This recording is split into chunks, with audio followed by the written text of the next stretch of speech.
Thank you, Helen. I hope that gave you some tips on how you can definitely, like I tell them, I am not the one that's in the classroom every day. You are the ones that are in the classroom every day. You are the one that's communicating with the parents all the time. You can make our life so much easier by just putting out fires even before it comes to me, before it comes to us sometimes. My role in the kindergarten at MRA is loving and nurturing is number one. That's number one. You know, the one thing about a child, you cannot fool a child. If you don't want to be there, if you don't want to be a teacher, they know it. They sense it. You can walk by the classroom and you can see who's truly, truly gifted by the way that they handle or talk to children. But loving and nurturing is number one, and number two, the icing on the cake is the academics that they get. With a very organized classroom, a lot can be accomplished in a very organized classroom. But I do want to tell you, I know that everybody has had this happen. How many people have a boy in your family? If you have a son, raise your hand if you have a son. Okay, put your hands down.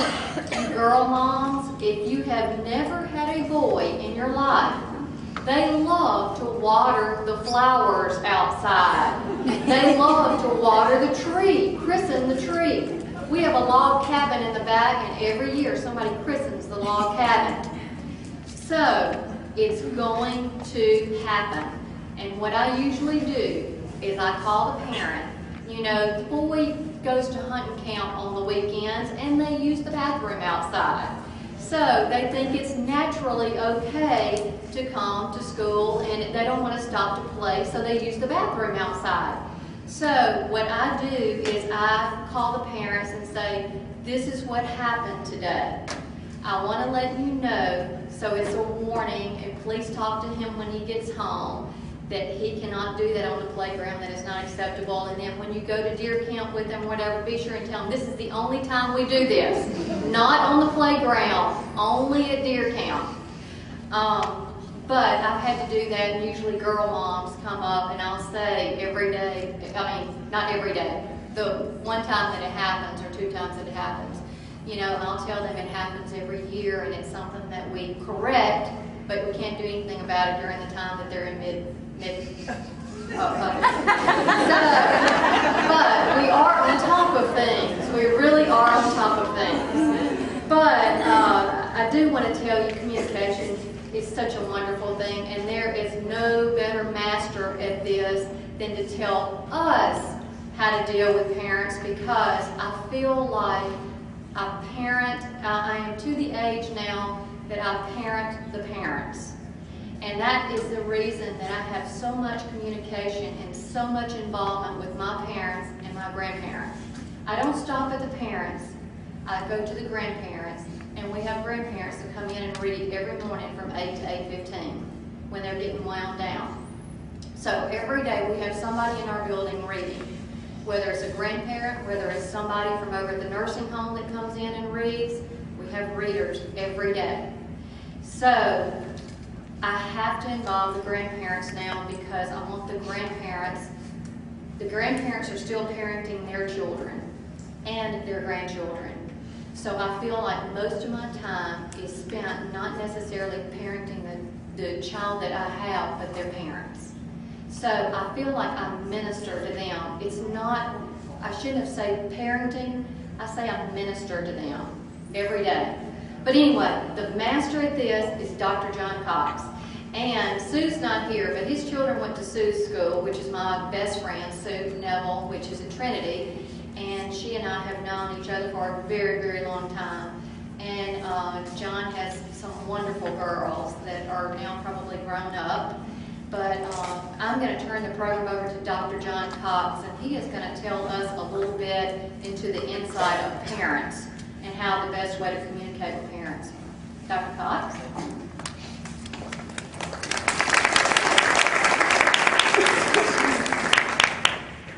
Thank y'all.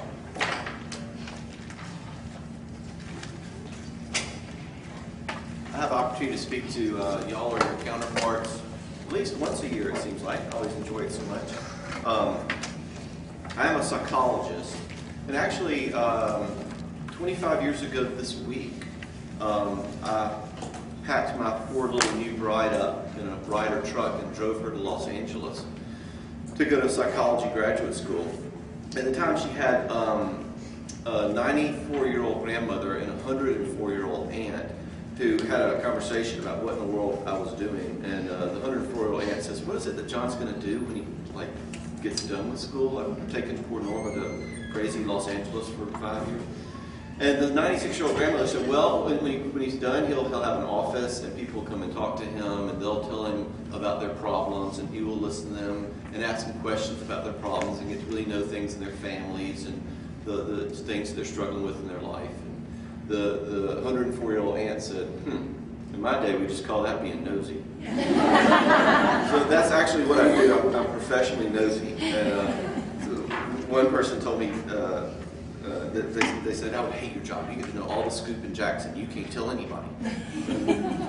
What I actually do is sort of what you'd expect. I have a couch and a pipe and a sweater, and that kind of thing. I do therapy, mostly with adults. I've dealt with children off and on all through my practice, and dealing with kids, as you realize, you deal with parents, and as you found, maybe parents can be both an asset and an obstacle in terms of dealing with children.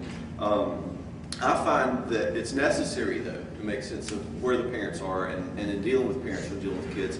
I've found in doing therapy with kids that working with a child without working with the parents is sort of like somebody taking their goldfish out of the aquarium at home and bringing it to you, and you clean it all off and get it all straightened up, and then what happens? They go home and drop them in the same aquarium again, and you're sort of back to square one. And I learned very quickly that unless I worked extensively with parents in my practice, that I wasn't going to help children very much. So making sense of parents is fundamental to my work and to yours as well. And over the years, I've had fun thinking about what that means and talking to teachers and talking to headmasters and thinking about the dynamics of parents. And we have even jokingly called it parenting parents, as we said earlier. I've tried to learn from y'all, tried to learn from my practice, kind of some ideas about making sense of parents. And what I want to look at today is categories of parents. We often have talks in which we discuss categories of children.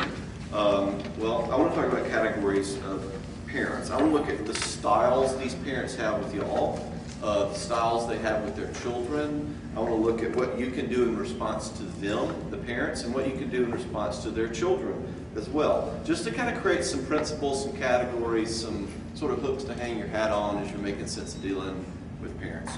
So, four kinds of parents. I'm going to go through each one of them individually on my high-tech flip chart here. I haven't quite bought into the whole PowerPoint thing yet. But an overview. We're going to look at the disconnected parent. This is the one who's sort of self-centered or busy and working.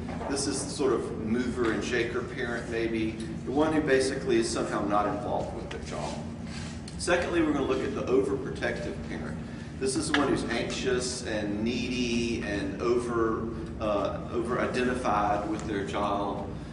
Thirdly, the authoritarian parent. This is sort of the know-it-all parent, the legalistic, nothing's good enough, very disciplined, do things right parent. And they feel that way toward their child and toward you. And fourthly, the compliant, permissive parent. This is the parent who's indulgent and permissive with their child and kind of has a child-centered home kind of parent. So, let's start with the disconnected.